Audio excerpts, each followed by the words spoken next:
Part 1. When the email about the annual holiday party at Hawthorne and Vale landed in my inbox, my stomach tightened before I even opened it. Subject line: Winter Gala. Partners welcome. Partners welcome. 3 simple words that should have meant nothing more than choosing a dress and asking Daniel what color tie he wanted to wear. Instead, they felt like a threat, a spotlight, a reckoning wrapped in glitter. I stared at the screen too long, rereading the details. Open bar, live band, ballroom at the Marlowe Grand Hotel, 7 p.m. sharp. RSVP required. I knew I wouldn't be putting Daniel's name down. Part 2. That night, I made pasta while Daniel sat on the couch scrolling through his phone, occasionally reading headlines out loud. The apartment smelled like garlic and basil, normal and warm and ours. There's a holiday party next Friday, I said casually, not looking at him. Office thing. He smiled. Nice. I'll finally meet the infamous people you complain about. I forced a small laugh. Actually, they're not doing +1s this year. The lie came smoother than I expected. That scared me most. Part 3. He frowned slightly but didn't push. That's weird. Didn't they always invite partners before? Budget cuts, I replied quickly. It's been a tight quarter. You know how corporate is. He nodded, accepting the explanation because that's who he was. Trusting by default. That's okay. You go have fun. I'll survive a night without you. His easy understanding felt heavier than if he'd argued. Part 4. At the office, no one mentioned budget cuts. They talked about dresses and tux rentals and which partners were finally meeting whom. Evan stopped by my desk mid-morning. So, who are you bringing? He asked, sipping his cold brew. No one, I said, forcing a shrug. I like to keep work and personal life separate. He smiled, slow and satisfied. Good. Part 5. Evan had been my work husband for almost a year. It started as a joke after we collaborated on a brutal campaign pitch that kept us in the office until midnight for a week straight. We ordered takeout, shared playlists, complained about clients.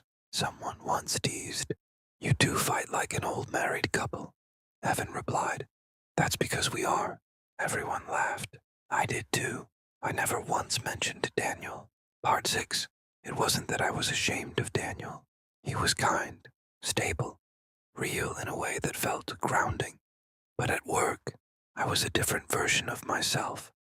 Sharper, more ambitious, more effortlessly flirtatious. Evan fit into that version seamlessly. Daniel didn't. So I compartmentalized. Home was real life. Work was a performance. I told myself that made it harmless. Part 7. The week leading up to the party. The office buzzed with anticipation. A Slack thread dedicated to outfit planning. People joking about who would get too drunk first. Evan leaned against my desk one afternoon. You're coming solo, right? Yes, I said. Like always.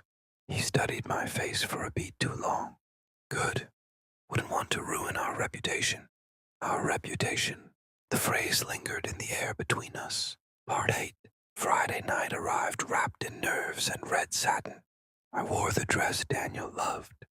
The one he said made me look dangerous.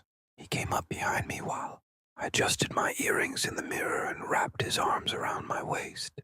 You look incredible, he murmured into my shoulder. For a split second, I almost told him everything, almost said, please come with me anyway. Instead, I smiled at our reflection and said, it's just work. Part 9. He kissed my collarbone softly. Text me when you get there, and don't let anyone outshine you. I won't, I said, grabbing my clutch. As I walked out the door, guilt trailed behind me like a shadow I couldn't shake. Part 10. The ballroom at the Marlowe Grand Hotel glittered under crystal chandeliers. Music hummed low and warm. Servers weaved through the crowd with champagne flutes balanced on silver trays. Where's your date? Someone called the moment I stepped in. Didn't bring one, I replied lightly. Evan appeared at my side almost instantly. Good, he said under his breath, and just like that, the performance began. Part 11. We moved through the crowd together, shoulders brushing, laughing too easily. His hand rested casually at the small of my back, as if it belonged there. People teased, "You two are basically married. Just make it official already." I laughed along. I didn't correct them. Correcting them would require explaining Daniel, and explaining Daniel would dismantle the narrative I'd built. Part 12. Halfway through the night, my phone buzzed in my clutch. Daniel. Made it home from dinner with Mark. How's the party? I stared at the message while Evan ordered us another round of drinks. It's loud, I texted back. Fun, though. It felt like sending a postcard from a country I wasn't supposed to be in. Part 13. Everything okay? Evan asked, noticing my distraction. Yeah, I said quickly, slipping my phone away. Just my friend checking in. Not boyfriend. Not the man who kissed me goodbye an hour ago. Just friend. The lie stacked neatly on top of the others. Part 14. The music shifted to something slower. Dimmer lighting. Couples gravitated toward the makeshift dance floor. Evan extended his hand. Come on, it's tradition. It wasn't, but it felt like one. I let him pull me closer than necessary. His hand slid to my waist again, firm this time. Part 15. For a moment, I allowed myself to exist fully in that version of reality, where I was unattached, admired, unencumbered. It was intoxicating. It was also temporary. Part 16. Then I saw him, standing near the entrance, just inside the ballroom doors, scanning the room like someone looking for a familiar face in a sea of strangers. Danielle.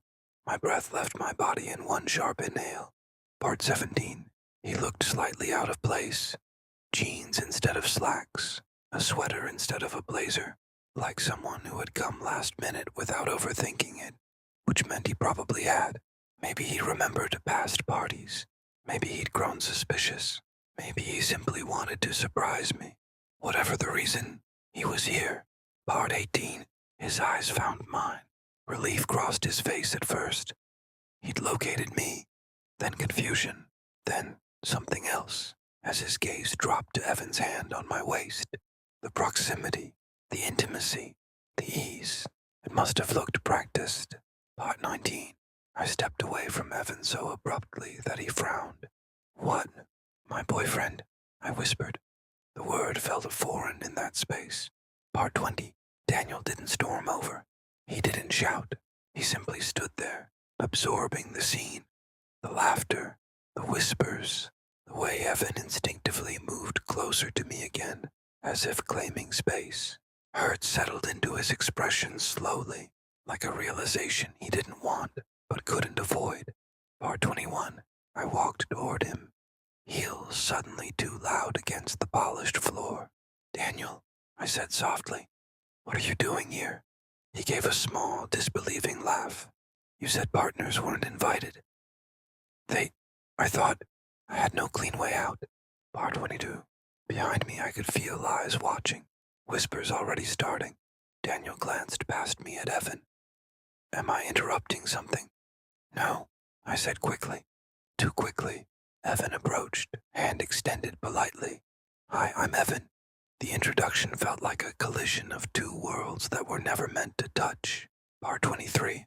Daniel shook his hand, but didn't smile. I'm her boyfriend.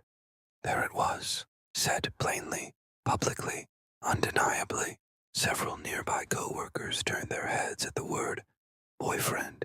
The narrative cracked. Part 24. Evan looked at me, confusion flashing across his face. Boyfriend. I opened my mouth, but no explanation felt adequate, because the truth wasn't simple. It wasn't that I loved Evan. It wasn't even that I wanted him more. It was that I liked being wanted in that room. Part 25. Daniel's voice softened, which somehow made it worse. Why didn't you tell them about me? I swallowed. I didn't think it mattered. That's not the same as it not mattering. Part 26. Around us, the music kept playing. Glasses clinked. Laughter continued.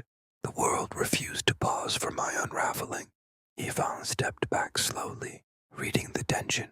For the first time all night, He looked unsure. Part 27. I should go, Daniel said quietly. Panic surged through me. No, wait. But what was I asking him to wait for? Another lie? A better excuse? Part 28.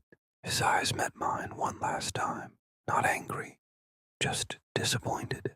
I didn't even care about the party, he said. I just didn't want to be the only one who didn't know where I stood. The words hit harder than any accusation. Part 29. He turned and walked toward the exit. I didn't chase him immediately. I stood frozen, aware of every whisper now circulating behind me. Evan spoke softly.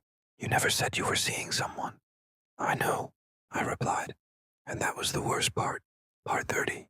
Under the chandeliers of the Marlowe Grand Hotel, surrounded by co-workers who suddenly saw me differently, I realized what I'd actually been protecting. Not a secret affair, not a forbidden romance, but an image, a version of myself that thrived on ambiguity and attention. And in trying to protect that version, I may have just lost the one person who loved me without needing a performance at all. The end. I hope you enjoyed this story. Please like and subscribe.